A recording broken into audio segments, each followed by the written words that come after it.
Today we'll be making easy, simple, and quick chicken curry. This curry can be done in about 15 minutes. You can add potatoes if you like, but I would suggest boiling the potatoes first.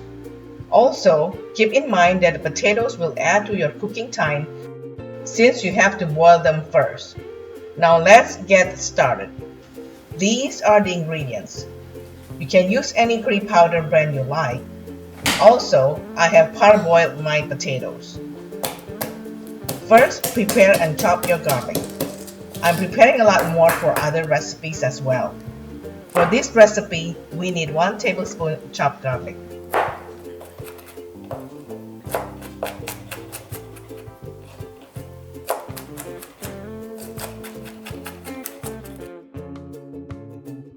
I'm using chicken breast. You can use chicken thigh. I split the breast in half and then slice thinly. We need about 1 pound chicken. I have about 3/8 cup curry powder and I add water to it so it looks like a paste.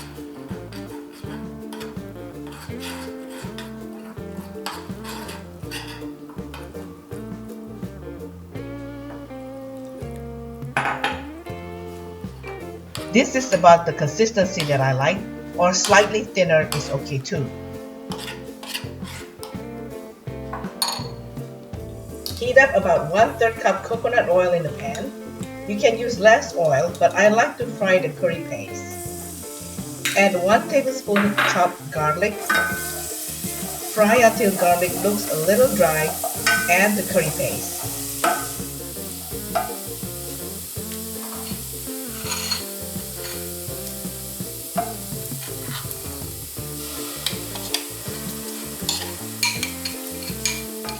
I add a little water to the bottom of the curry bowl and pour it in the pan.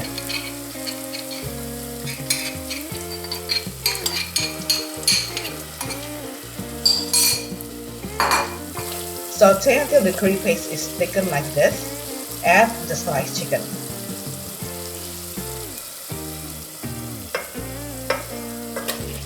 If you like my video, please hit that like and subscribe button to help support and grow this channel. To all my subscribers, thank you for your support. I really appreciate you. Saute briefly, then add the parboiled potatoes. I have about 250 grams potatoes here. I prefer Yukon Gold, but I don't have any, so I'm using whatever I have on hand. Shake your coconut milk and pour the entire can into the curry. Cook until desired consistency and add salt to taste. You can add a little sugar if you like, about ½ teaspoon. Sometimes I like my curry more saucy like this. Sometimes I like it more like a stew like this. The curry is done and you can serve with steamed rice or roti or prata. Thank you for watching and I see you next time.